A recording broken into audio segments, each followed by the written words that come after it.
A cherry blossom falls through the spring air. Autumn leaves turn from green to gold before letting go and spiraling to the earth. Snow blankets the world beneath a full moon, its silence so deep it feels sacred. We call these moments poetic, the kind of scenes that find their way into novels, paintings, and films. They can move us, make us pause, and even bring tears to our eyes. But in nature itself, these events have no intention. AI art has blown up everywhere. It's not a new phenomenon at this point. I'm sure everyone has seen AI art. In fact, sometimes I feel like my Pinterest has been ruined by it. But I've also heard a lot of people talk about how AI art is not art. You hear this sentiment quite a bit. And a lot of it comes down from the sense that AI does not make decisions. AI does not create. AI is a machine that automatically generates images based on the collection of other artists' works. Because of this, AI is not art. But thinking about AI and how we interact with it, especially in the production of artistic creations like music or pieces of artwork, I became very curious about what it means for something to have intentionality or not intentionality. What does it mean to have meaning or not meaning? But when I'm thinking about meaning, I then go back to how we see artistry in things in nature, like the cherry blossoms, the leaves, the snow. Nature can move us, make us pause, even bring tears to our eyes. But in nature itself, these events have no intention. The blossom falls because its stem has weakened. Leaves change because chlorophyll fades in the cold. Snow lies still because there is no wind to disturb it. There is no message in these moments. No symbol was deliberately placed there for us to interpret. In the nature world, they simply happen. And yet, we often do find meaning in them. In the case of nature, the meaning comes from us, the viewer, not from some kind of intention of an artist. So what then is the meaning in art? Does it come from the creator's intent, from the object itself? Or does it, like the meaning of the falling blossom, arise in our encounter with it? With this in mind, I'd like to explore 4 ways philosophers have answered that question, starting with 1. Art must have meaning. Then 2. Art can be valuable without meaning. Then 3. Art may not have a meaning, but we inevitably seek it. And 4. It's subtly different. Meaning is emergent, not imposed from art. What have I learned that I can say about this painting? If nature can be beautiful without any message, then why do so many philosophers insist that art must have meaning? Well, for some, the answer is simple. Art is a human act, not an accident of the seasons. If it does not communicate, symbolize, or express something beyond its forms, it risks being nothing more than a decoration, pleasing to the eye, perhaps, but empty in purpose. This is the first major position we will explore. Art must have meaning. One of the older arguments goes back to ancient Greece. For Plato, art is mimesis, or imitation, and not just of the world we see, but of the world's deeper reality, the eternal forms. Now, I won't go too deeply into this topic just because it isn't necessary for this video, but here, what we are referring to is the concept of forms, common in ancient Greece. In Greek philosophy, especially in Plato's version, forms are the perfect, eternal, and unchanging realities that shape and give meaning to the changing, imperfect things that we experience in the physical world. For example, although a beautiful flower fades, it participates in the eternal form of beauty. Likewise, although a just law can be flawed, it reflects the form of justice. For Plato, these forms are more real than their physical copies. They are the ultimate templates of reality. According to Aristotle, forms aren't separate perfect entities in another realm, as in Plato. But they are the essential structures or purposes that make things what they are. They are the enduring realities embedded in the physical world, like the form of a tree existing in an actual tree, shaping matter into its true nature. The trouble is, physical reality is already an imitation of the forms, so art is twice removed from truth. This makes its value entirely dependent on what it imitates. If it depicts noble action or virtuous character, it can elevate the soul and educate the citizens. But if it portrays the immoral, the trivial, or the false, it can corrupt society, even without the viewer realizing it. For Plato, art without morality is mere ornament. In the late 1800s, early 1900s, Leo Tolstoy also argued for the inherent meaning of art in what is art, defining art not by imitation, but by emotional transmission. True art communicates the artist's sincere feeling to the audience, fostering empathy and moral unity. A decorative vase that inspires no shared human connection is not art in his eyes. It's a craft object. Likewise, Collingwood also focuses on emotion, but sees art as an expression of emotion rather than its mere communication. In The Principles of Art, he argues that the act of making art is a process of clarifying and articulating feelings, with the audience joining in that clarification. If there is no expressive content, there is no art proper, only craft or amusement. The Frankfurt School thinkers Theodor Adorno and Walter Benjamin tie meaning to art's social function. Benjamin praises art that reveals hidden truths and challenges dominant ideologies, especially through reproducibility that breaks elite cultural control. Adorno sees value in art that resists commodification and forces audiences to confront the contradictions of modern life. For them, the worth of art lies in its ability to unsettle complacency and expose reality. However, this position isn't unique to the West. In the Confucian tradition, the Book of Songs frames poetry as a moral instrument. Xu Ji, in his commentary Xu Jing Ji Zhuan, writes, "Poetry is the patterned expression of one's aspirations, arising from emotion, and brought to rest within ritual and righteousness." For Zhu Ji, art should express genuine feeling, but it must also be guided by ritual propriety and righteousness to cultivate virtue and social harmony. A work like Guangzhi is not just beautiful for its images of rivers and birds, but for how those images channel moral ideals of harmony and restraint. Without this moral alignment, the poem's value diminishes. However, while all of these philosophers argue that art must have meaning in some form or another, the biggest challenge to this position is that it can limit artistic freedom and reduce art to more moral or ideological content. Critics argue that if meaning must be built into the work, this risks ignoring the role of the viewer in creating meaning. Additionally, by tying value to moral and social alignment, it may exclude works that move us purely through form, sensation, or atmosphere. This can risk sliding into prescriptivism, where we end up deciding in advance what worthy art should be, rather than letting art surprise us. Still, for these thinkers, art without meaning is like speech without ideas, technically possible, but failing in its highest purpose. No! Hey! Stop! Stop that! Stop that! Stop that! Look on! Clear off! So, this idea that art must have meaning raises an uncomfortable question. What about the works that move us deeply without saying anything at all?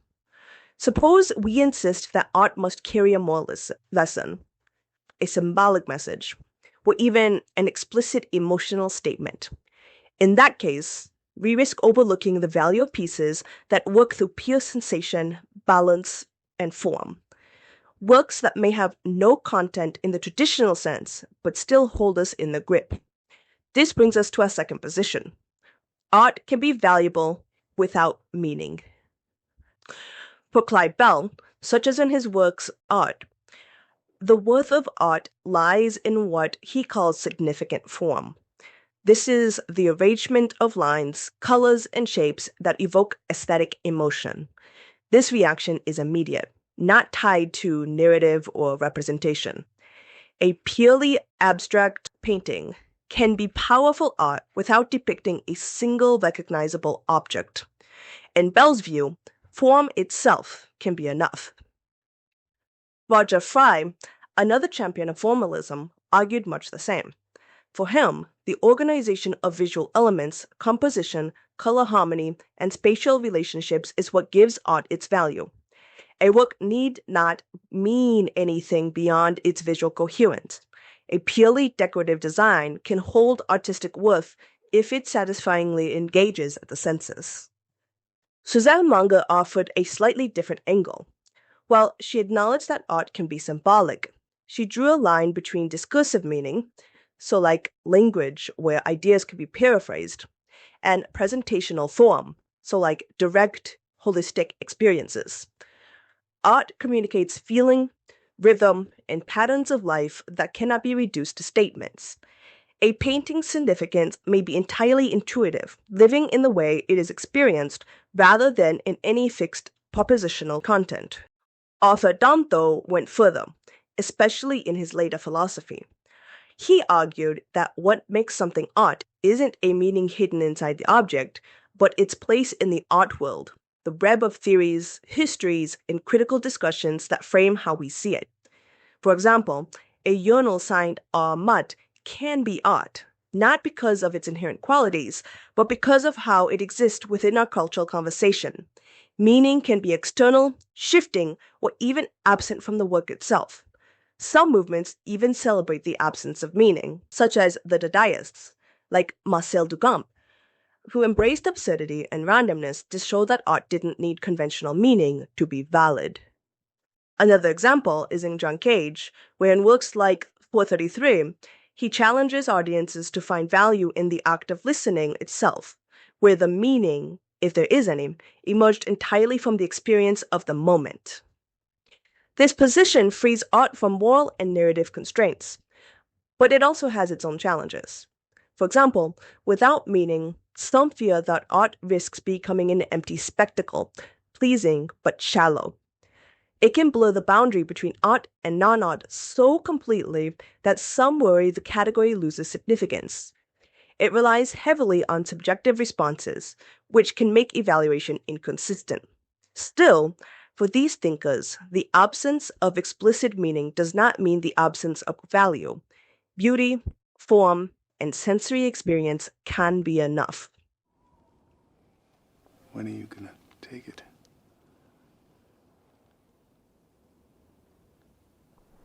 Sometimes I don't. If I like a moment, me, personally, I don't like to have the distraction of the camera. I just want to stay in it. So, we can argue that art must have meaning, or that art doesn't need to have meaning.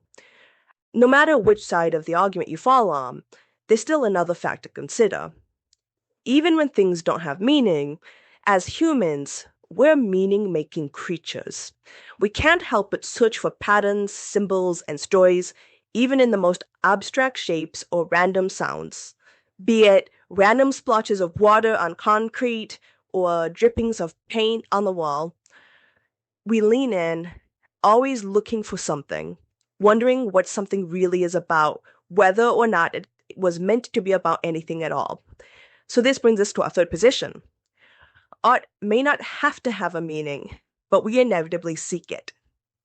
One strong example of this stance comes from Immanuel Kant in the Critique of Judgment, where he argues the experience of beauty can be disinterested pleasure, where we enjoy something without needing it to fulfill a purpose or convey a message. A perfectly balanced piece of music or an elegant pattern can please us simply because of how it appears to the senses. Yet Kant also notes that our minds tend to search for harmony between imagination and understanding.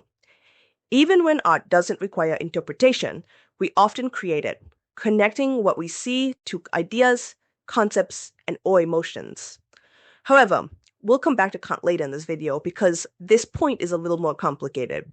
Specifically, we'll come back later when we're discussing the sublime. Sartre's view of art doesn't just put the audience in the picture, it puts them on the stage. He argues that a work of art is never fixed, it is never a finished thing. The writer, the painter, or the composer offers a framework like words, images, or sounds. but it's the audience who must breathe life into it. Without a reader to imagine the scene, without a viewer to feel the pull of the composition, the work remains inert. This isn't just about interpretation. For Sartre, it's about freedom. The audience doesn't passively receive meaning, but they choose it, shaping the work through their own consciousness, memories, and moral perspective. In this way, every encounter with a work is your unique act of creation. 10 people could read the same novel and walk away with 10 different worlds, each forged in the interplay between the text and their lived experience. Sartre links this to his broader existentialism. The universe offers no inherent meaning. It is through our choices and engagements that meaning arises at all. Art becomes a concentrated version of this truth. Just as life itself demands that we take responsibility for shaping it, so too does art demand our active participation. In Sartre's eyes, the viewer or reader is not just an audience, but a co-author. In a similar vein, Ronald Barthes, in The Death of the Author, goes a step further. He dismantles the idea that meaning resides solely in the creator's intent. Instead, he argues that meaning is built by the audience through their personal memories, cultural backgrounds, and historical moment. A work might have no fixed meaning, but once it's encountered, it will inevitably acquire one. Even meaningless works can't escape interpretation, because the act of reception is itself a meaning-making process. The strength of these philosophers' views is that they acknowledge the power of interpretation. However, critics argue that they risk making art entirely subjective. If meaning is always up to the viewer, what keeps one interpretation from being as valid as another? And if every encounter generates a new meaning, can we ever say what a work is in a lasting sense? Still, these perspectives capture something deeply human. Even when meaning isn't given to us, we will go and look for it. There's something important going on in what we seek out in art that creates meaning. To sing with all the voices of the mountain, need to paint with all the colors of the wind. So up until now, we've been looking at a few different ways that meaning and art relate to each other. All of them show that in one way or another, oftentimes we are actively reaching out and trying to connect to these pieces, whether we believe that that meaning comes inherently from the creator and the intention they put in the art, what comes in the subjective view of the viewer and the intention they see in the art. But here, we'll shift the focus. What if meaning doesn't come from our search at all, but is more subtle? What if it comes from the experience itself? This isn't about interpretation layered onto the work. It's about meaning arising naturally, without being imposed, like mist forming on a river at dawn. This idea is that meaning comes as a natural byproduct of art, not as something that we are trying to intentionally create. This is the fourth position. Meaning is emergent, not imposed from art. So, in classical Indian aesthetics, Bharakta's Rasa theory describes art's purpose as evoking rasa, or aesthetic moods like love, compassion, or wonder. These aren't personal, everyday emotions. They're distilled, universal experiences that we taste in art. The meaning is in the savor, not in the moral lesson or symbolic code. A mythic or plotless performance can still be complete art if it draws out the intended aesthetic flavor. Later, Abhinavagata expanded this view, describing how in deep aesthetic immersion, our ordinary sense of self falls away. We feel emotion not as mine, but as archetypical human states. For him, Rasa experience is akin to spiritual realization, a pure bliss beyond conceptual thought. Meaning is not delivered to us in words. It arises in a shared space between the work and our consciousness. A similar sensibility appears in Taoist thought, such as the famous Kukting story in Zhuangzi's The Lord of Nourishing Life. Kukting carves an ox not by imposing a rigid plan, but by entering into the rhythms and spaces already present in its body. He moves with the body of the ox rather than forcing it into positions that it doesn't naturally go. This means that his movements follow the grain of what is, rather than struggling against it. Over years of practice, this skill becomes less a matter of conscious calculation and more an instinctive alignment with the Tao. In this case, the Tao is most simply understood as the way, but in a sense, the underlying order, flow, and pattern of the universe that everything follows. The Tao doesn't translate easily into English, as its nature has very strong implications in the metaphysical interpretations in Taoist philosophy, but we won't go too deep into this here just to keep things concise in this video. Basically, in this framing, artistic meaning is not something manufactured and applied from outside, but arises at the precise point where perception, movement, and material meet. As Zhuangzi writes, what I care about is the Tao, which goes beyond mere skill. The story describes how Kukting, after many years of practice, no longer sees the whole ox. Instead, he perceives the spaces between the joints. His knife glides through without resistance, and after 9 years of use, it is still sharp as if newly honed. The artist's role is not to dictate, but to participate in a living process, allowing form and significance to co-emerge. The cut of the knife, the texture of the ox, the responsiveness of the hand are all part of the one indivisible event. Meaning, then, is not a static essence hidden inside the finished work.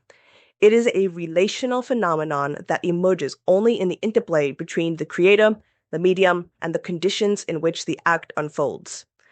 Just as Kukting's mastery depends on sensing and moving with the spaces between the joints, the depth of any art depends on the artist's ability to enter into resonance with the world as it is, discovering what wants to be revealed, rather than forcing what they think should be. In Zen Buddhism, this immediacy is central. A basho haiku, a sumie brushstroke, or a Zen garden. These all may be meaningless in a propositional sense, yet they move us because they embody impermanence, or mujo, and suchness, or hasatta. So let's consider Basho's famous haiku. Furuike ya kawazu tobikomu mizu no oto. An old pond, a frog leaps in, the sound of water. There is no argument here, no overt symbolism to decode. The poem does not stand for something. It simply attends to the moment, allowing the sound of water and the leaping of the frog to be exactly themselves. Yet within this simpleness, the reader senses time passing, the stillness before and after the sound, and the unpredictable nature of the moment. The work of art need not a point beyond itself to have a meaning. It nourishes precisely by being what it is, fully and without reminder. For him, art is not a sign pointing to truth. It is truth in form. Norinaga's modo no ware is not merely an abstract aesthetic term, but a gradual refinement of how to perceive and respond to the true feelings stirred by things. Early in his writings, he distinguished between yoku, desire, and jo, emotion, discarding desire as the basis for poetry and grounding it instead in the emotion that arises when one is moved by something, often to the point of lament or deep appreciation. In the late 1700s, this became a fully formed theory. The highest value in literature was to portray human feelings in their natural truth, without imposing moral judgment or didactic purpose as in Confucian and Buddhist writing. What mattered was the unfiltered depiction of how people actually feel, in joy, sorrow, longing, or loss. For Norinaga, this sensitivity is not a skill in symbolic interpretation, but an openness to being moved in the encounter itself. Mono no aware is thus an emergent quality where aware is not hidden inside the blossom like a coded message. It is the immediate tremor in the heart when the blossom falls. In his view, works like Genji Monogatari or The Tale of Genji endure because they faithfully reveal the textures of such feeling without moralizing, allowing the reader's own sensibility to complete the work. For context, Genji Monogatari is a story written by Murasaki Shikibu in the early 11th century and is often considered the world's first novel. Set in the Heian court, it depicts the life and love of the fictional Prince Genji, focusing on aristocratic culture, aesthetics, and the subtleties of human emotion. To Norinaga, Genji Monogatari is a pure expression of mono no ware. Its bittersweet quality of human experience without imposing moral judgments allow the piece to remain inert. With it, the work and the perceiver meet in a moment of shared experience. Norinaga's argument also situates mono no ware within a larger cosmology of life, or inochi. As later scholarship on his view of life shows, he saw emotional responsiveness as part of the flow of living things, bound up with impermanence and the inevitability of change. This makes mono no ware less about the individual sentimentality and more about an attunement to the world's passing nature, a recognition that beauty and sadness are not opposites but twin aspects of the same transient vitality. Norinaga rejected the moralizing tendencies of Confucian and Buddhist readings of literature, where art was judged by how well they taught virtue or illustrated a philosophical truth. For him, the highest value in literature was not moral instruction, but the truthful depiction of human feeling as they are actually experienced, without forcing them into a lesson or reducing them to allegory. In this, the fallen cherry blossom doesn't represent impermanence in the way a sign once of a sharp term. It simply is impermanence in motion. The aware, the pathos we feel, emerges not because we decode a hidden meaning, but because we directly encounter the thing itself and it moves us. The blossom, the autumn leaves, the sound of snow in the moonlight, they don't contain a meaning. Instead, meaning blooms naturally in the meeting of the work and our awareness, like the scent of a flower released when the earth stirs. Norinaga saw Genji Monogatari as the supreme example of this sensitivity. Its greatness is not in the encoding of a moral message, but in evoking a refined responsiveness to the subtleties of human life and nature. Without the reader's perception and feeling, the work is incomplete. With it, the text and the reader come alive together in a moment of shared sensibility. For Norinaga, this is not merely an aesthetic stance, but a broader view of life, or inochi, the living flow of all things. To feel mono no ware is to be attuned to that flow, to recognize that beauty and sadness are not opposites, but two faces of our transient reality. In this way, aware is not just an emotional response. It is an affirmation of our nature, an openness to being moved precisely because all things will pass. You know why I actually built the bagel? It wasn't to destroy everything. It was to destroy myself. I wanted to see if I went in, could I finally escape? Like actually die. At least this way. I don't have to do it alone.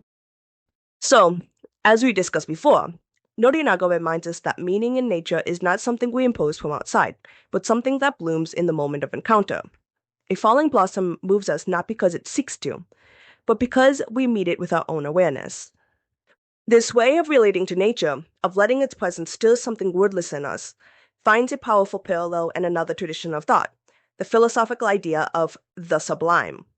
Here, too, the focus is not on decoding symbols, but on what happens to us when we face something vast, beautiful, or even terrifying. When we look at nature and how it interacts with our sense of beauty and meaning, the dynamic often mirrors our relationship to art. The sublime names those moments when beauty exceeds itself, such as when a scene, a sound, or a feeling grows so immense that it overwhelms us. It's the hush beneath a star-filled sky, the drop in your stomach at the edge of a cliff, or the swell of music so powerful you forget yourself entirely. For Longinus, writing in the 1st century, the sublime isn't just about making something beautiful. It's not decoration.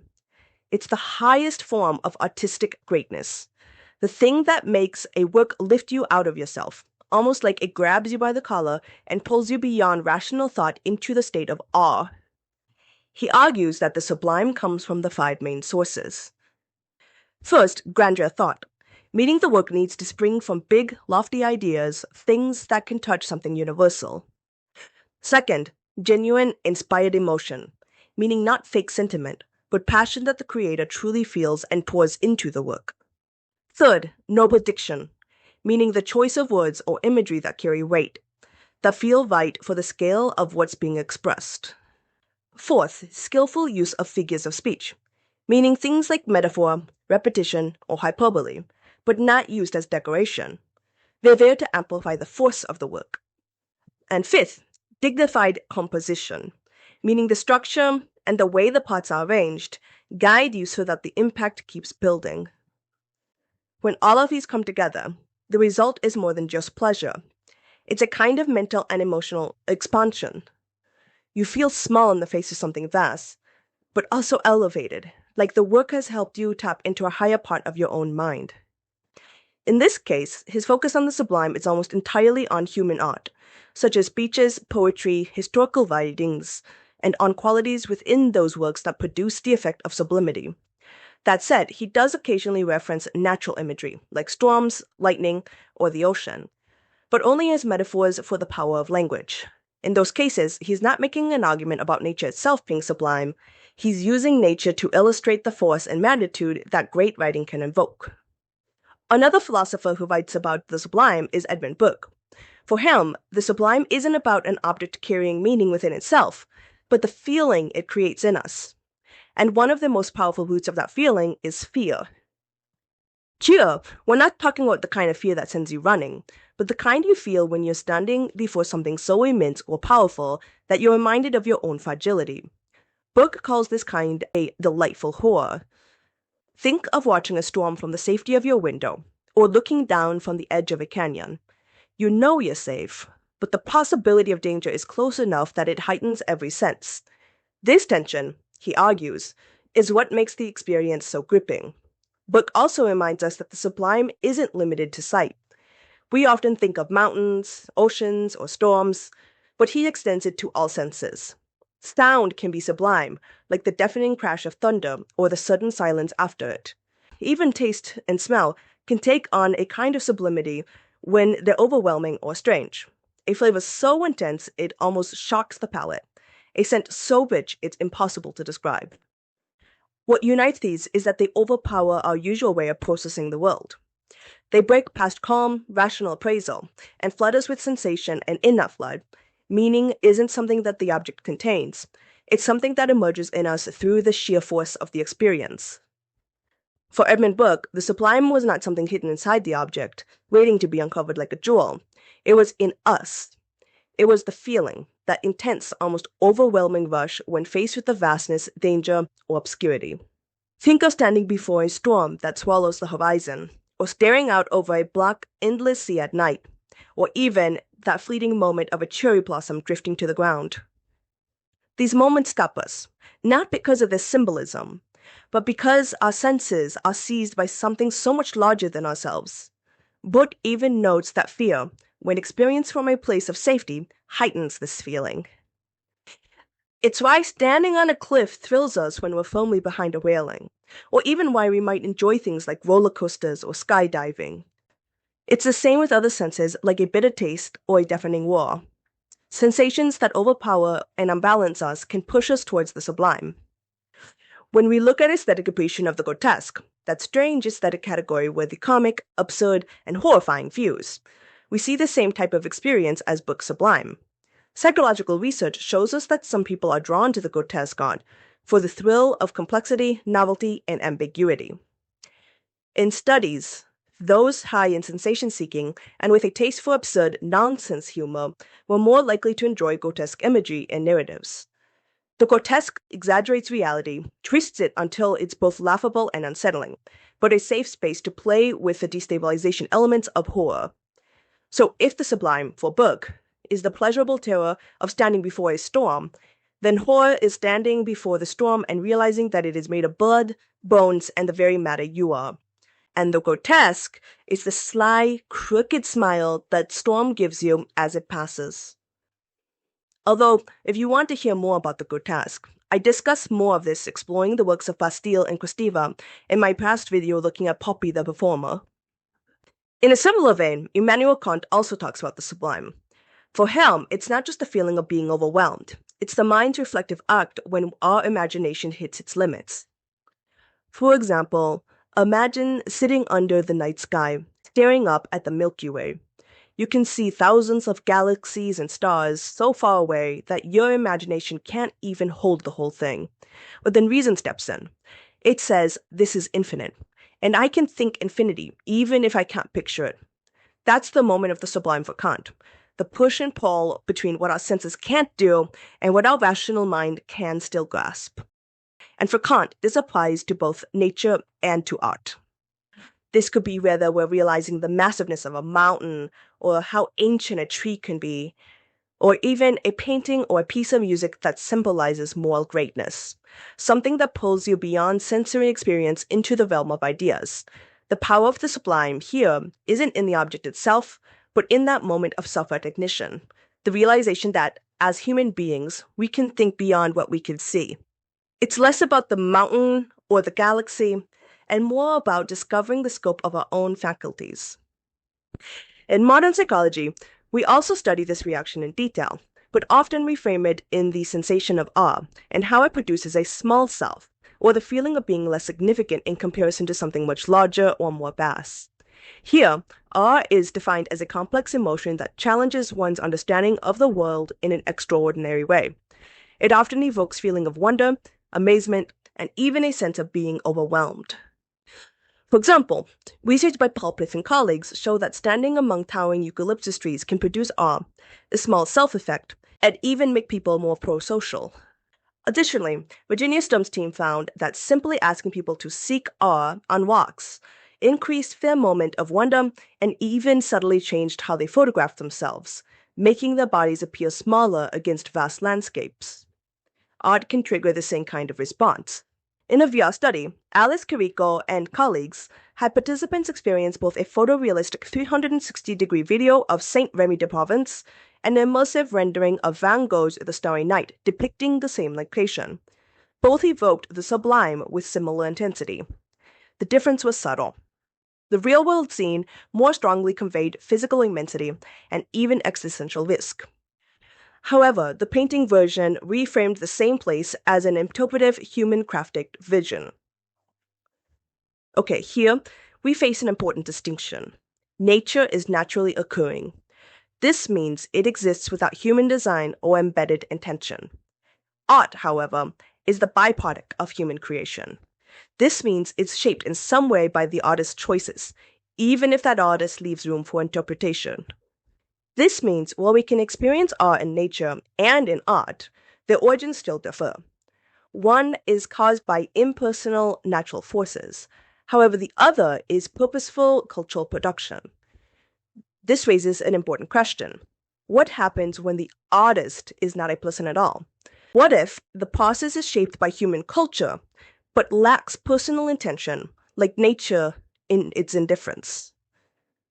That's the next question we turn to, with the rise of generative AI. Can a robot write a symphony?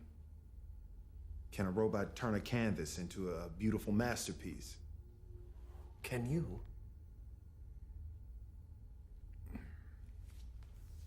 Before we go further, I want to explain why I'm even bringing AI into this discussion. Generative AI has been the hot topic in recent years, fueling headlines, sparking debates in the art world, and even inspiring new legislation. Conversations about whether AI generation counts as art can get complicated, and while those debates may have merit on their own, that's not really my focus here. I also want to make it clear that I'm not here to actually discuss the ethics of it or the concerns around economic or labor market impacts of AI, even if those might be important. My interest lies elsewhere, in what AI, as the phenomenon, can teach us about ourselves and human meaning-making, intentionality, and the nature of art. To do that, we first need to be on the same page about what generative AI is and how it works. This will help us establish a critical point. Unlike a human artist, AI generates works without intentionality. This means the chain of purposeful choices that normally imbue art with intention or with the message the artist wants to send does not exist within generative AI. Generative AI art is created using computer systems, typically deep neural networks, trained to generate new images, music, texts, and other media. Here's how it works. First, we start with training. Here, the AI is fed a massive dataset, often millions of paintings, photographs, illustrations, or other creative works made by humans. Now, this doesn't necessarily have to be art. It can be any type of data. Here, the algorithm looks for patterns. Which shapes tend to go together? Which color combinations appear in certain contexts? How brushstrokes create certain textures? How compositions are arranged? Once trained, the AI can produce new works by recombining what it has learned for generation. It doesn't copy existing images pixel for pixel. Instead, it uses statistical relationships to create something that resembles the style and structure that has been seen before, but is technically new. The generation process starts with input from a user, a prompt. This could be a sentence like, "A sunset over a futuristic city in the style of Van Gogh." The model then breaks down the prompt into concepts it recognizes, mapping them into visual patterns it learned during training. Finally, the output, a finished image, often generated in seconds, that appears intentional. But here we have our critical point. The AI is not making creative decisions in the way a human artist would. A human artist might choose every brushstroke or compositional angle or shade of color, all with a deliberate, emotional, and symbolic purpose. They might even spend days or weeks or years revisiting a work to align it with their inner vision. The AI, it doesn't do any of that. It doesn't have vision or emotion or personal experience. It doesn't decide why the sun should be placed low on the horizon or what mood a brushstroke should convey. It doesn't even choose what it's making. It's only making based on the prompt. It doesn't make a piece of art because it was emotionally moved by a scene or by something it experienced. What it's doing is executing a chain of mathematical operations that calculate the most statistically likely arrangement of pixels based on its training data and the user's instructions. And here is where the black box problem comes in. Even those of us who design and train these models can't fully explain why a given input produces a specific output. The layoff calculations in a neural network are so complex, with billions of parameters interacting, that the exact pathway from prompt to finished image can't be mapped in a straightforward way. The model, quote-unquote, knows how to produce results in the same way that it can generate them, but it doesn't understand them. So, what the results may look intentional, the intention comes only from, say, the human artist who works from the training data, or the human user whose prompt gives the generation. But the actual process of creating the artwork, there's no intentionality there. By all accounts, the AI itself is indifferent. It is, in effect, a byproduct of collective human expression that reshuffles patterns without knowing or caring what they mean. This contrast between appearance of intention and the presence of intention leads directly into the question at the heart of self-centrism. 人間が人間であるための部品が決して少なくないように、自分が自分であるためには驚くほど多くのものが必要なのよ。他人を隔てるための顔、それと意識しない声、目覚めの時に見つめる手、幼かった頃の記憶、未来の予感。それだけじゃないわ。私の電脳がアクセスできる膨大な情報やネットの広がり、それらすべてが私の一部であり、私という意識そのものを生み出し、そして同時に私をある限界に制約し続ける。When I was doing research on this topic, I came across a video by a YouTuber named Lewis Albert Williams, where he was engaging in a conversation with ChatGPT in a podcast-style interview. In it, he was discussing self-centrism in relation to AI. But let's put a pin in that until later. First, I want to really sink my teeth in this discussion of self-centrism in art. Basically, self-centrism is the stance that authentic creation arises from a conscious alignment between inner awareness and outward expression. It views turning inward not as selfish, but as an essential process of self-understanding that enables both genuine personal expression and deeper empathy towards others. In this framework, each creative choice emerges from lived experience and an internal vision rather than from external trends or approval. For example, philosophers like Kierkegaard place the individual at the center of philosophical inquiry, emphasizing that truth is ultimately subjective. For him, authenticity arises when a person lives in a passionate commitment to their own inward truth, even in the face of uncertainty. In art, this translates into creation that reflects the artist's own existential concerns, rather than conforming to external demands. The work becomes meaningful because it's rooted in the self's ongoing process of becoming. Nietzsche saw art as one of the highest forms of human self-expression, tied to the will to create and self-overcome. He argued that the individual must break from inherent moral and aesthetic code to forge their own values. Artistic self-centerism resonates here. The artist is not merely representing reality, but actively shaping it through personal vision. This process affirms life, even in the face of tragic and chaotic nature. Likewise, Heidegger explored authenticity and the way art reveals truth through the creator's personal engagement with being. Heidegger's philosophy reframed art as a mode of disclosure, or a way in which truth is revealed. For Heidegger, authenticity involves owning one's finite existence rather than fleeing into the anonymity of the they. The authentic artist engages with being directly, allowing the work of art to emerge from a genuine encounter with the world. Being in this context is not a thing, but a condition of presence and meaning itself. An authentic work opens a world for its viewers, making them aware of their own existence and the shared horizon of meaning. In self-centrism, this means the artist's work is not a decorative object, but a disclosure of their situatedness in the world and the relationship between inner life and the ontological depth of existence. Philosophers of the Kyoto school, such as Nishida Kitaro and Nishitani Keiji, engaged deeply with Heidegger's thoughts, but integrated it with Mahayana Buddhists and Shinto aesthetics. For Nishida, he begins with the idea of pure existence, or Junsui Keiken, where the state before subject and object are split. This means authenticity emerges when the artist acts from this pre-reflective immediacy, where self and world are not separate, but mutually arising.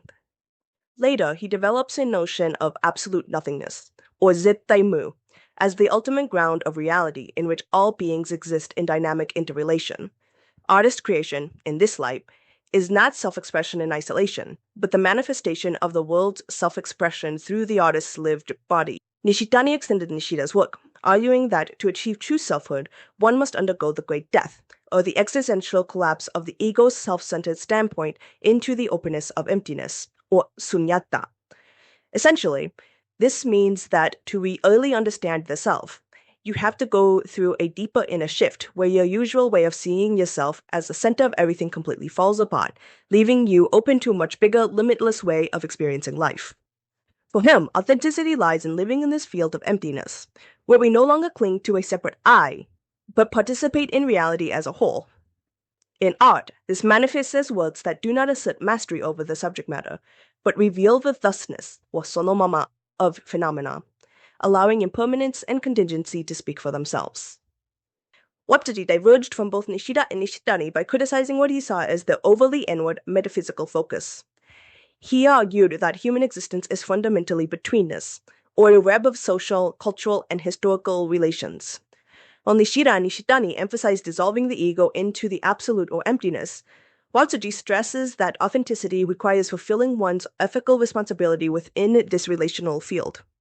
In art, Watsuji's stance implies that works must engage not only with inner truth or ontological depth, but also with the lived cultural context and communal values that shape human life.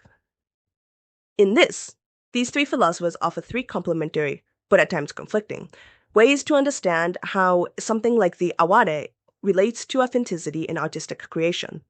In Ishida's work, aware is not consciously sought, but arises naturally when the artist surrenders to the moment's unfolding. This supports a vision of authenticity rooted in self-awareness as unity with the world, not ego projection. This means that if authenticity is grounded in non-dual immediacy, then AI, lacking embodied presence, struggles to produce work arising from genuine pure experience. However, in Nishitani's reframing of authenticity as arising from the field of emptiness, the aware is deepened where the pathos is not simply the fleeting beauty of the world, but the recognition that both artist and artwork are themselves impermanent. Thus, intentionality must be stripped of self-clinging, but authentic art discloses impermanence by erasing the boundary between creator and creation. This means AI might simulate the visual markers of impermanence, but cannot existentially stand in that field of emptiness, meaning it can only approximate the aware rather than embody it. In Matsudi's work, his focus on the web of human relationships and shared cultural forms makes the aware not only a personal aesthetic sensibility, but a socially cultivated mood, embedded in seasonal rituals, literature, and shared memory. This means artistic authenticity is relational, but shaped by how one's intentional expression resonates within and contributes to a community's ongoing cultural life. AI could potentially participate here if trained deeply within a cultural context. Yet questions remain about whether participation without lived cultural embeddedness meets the threshold of authentic contribution.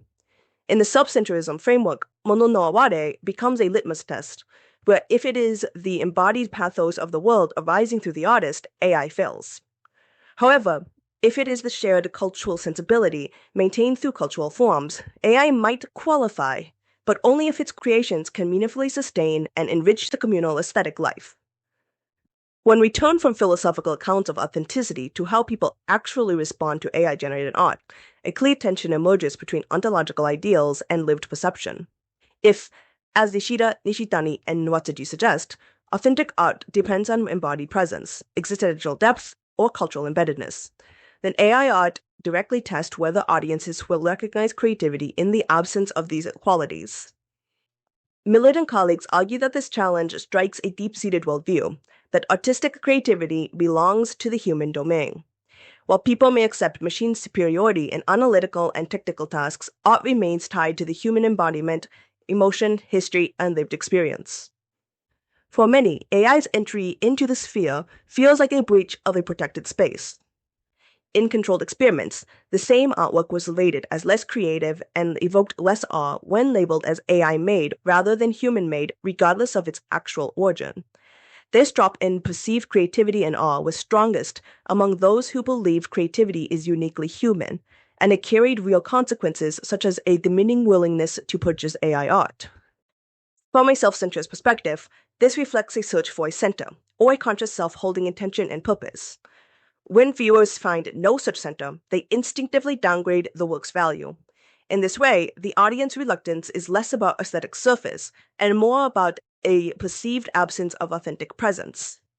This brings us to a key philosophical link with self-centrism, where for humans, self-awareness can lead to art that is deeply intentional, informed by inner reflection, and ethical choice. However, for AI, the center is a statistical echo of human culture, filtered through the design values of its creators and the instructions of its users. Without consciousness, AI cannot engage in self-reflective value setting, meaning its intentions are always mediated by external human choices, biases, and omissions.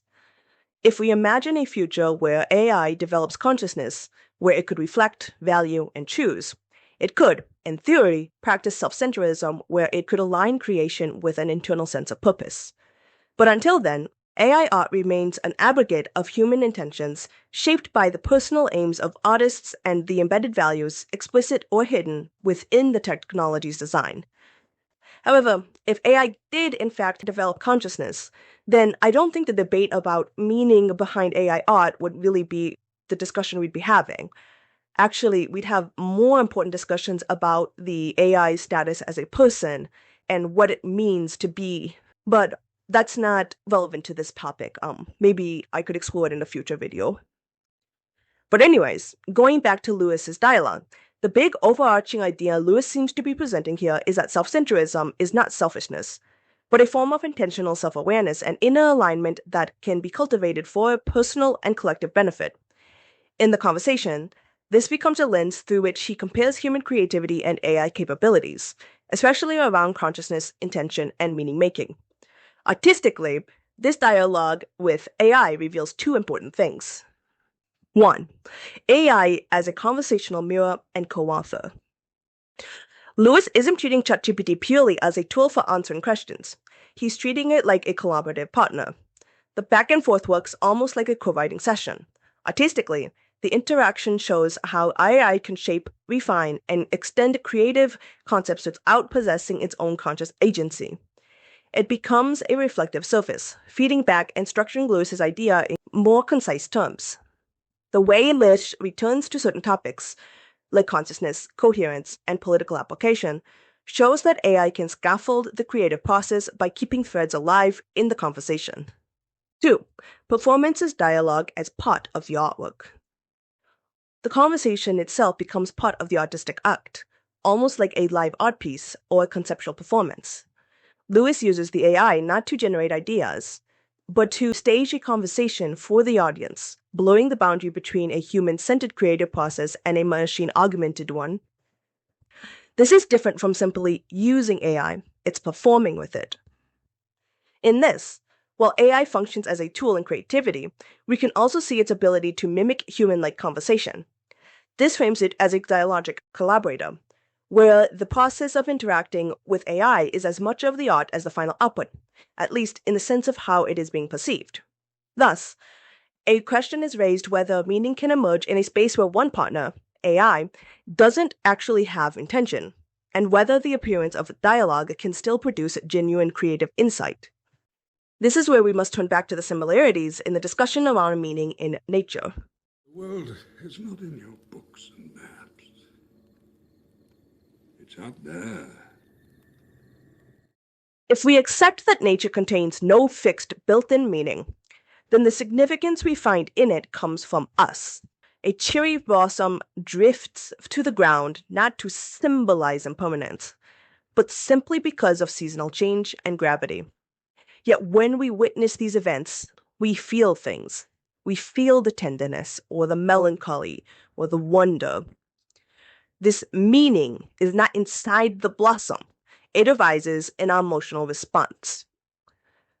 The following blossom carries no coded intent. The poignancy is born in the meeting between human sensitivity and the fleeting moment. Generative AI shares part of this character. Like nature, it generates without conscious intention. The algorithm does not decide to capture solitude or longing. It simply recombines patterns according to statistical relationships. But here is the unique twist. Unlike nature, AI's raw material is the creative output of human beings. Centuries of painting, songs, stories, images, all made with intention. This cultural sediment is fed into the model, which then produces new works stripped of the personal will that originally shaped their ingredients. In this way, AI art becomes something like a natural phenomenon of humanity. It's the byproduct of humanity's collective creative history, emerging without its own agenda, but still reflecting, in distorted and novel forms, the aesthetic choices and emotional resonance of its human sources. When we encounter an AI-generated image, say, a haunting landscape, or a serene portrait, the meaning we find is not dictated by the AI, but emerges in the aware, the same way as when we see a blossom falls. Yet unlike the blossom, AI's form is born from the accumulated intentionality of countless human creators, refracted through a process with no conscious minds. It is this duality, unintentional generation shaped by intentional human history, that makes AI art a fascinating mirror of ourselves. Thank you for watching this video. That's all I have for today. There's a lot of things I could have gone more in depth in, and I'm sorry for not. I had to cut some things just for the sake of this video. I do have a Dropbox in the comment section of this video that you can reference if you want to see more texts or writing that might be of interest. Also, the main background video of this image is a piece of artwork I did myself, using digital art. I'm sorry if you don't like spiders very much, but it is technically a giant spider. It's not AI generated or anything. I considered using an AI generated background, but I decided to use my own piece of art. I also have a link to the full image on the comments below, and you can see some of my other arts on that same webpage. But anyways, thanks for listening. If you have any thoughts or critiques or comments, please leave them below, but be nice. I'm still new to making these videos, so anyways, okay, bye.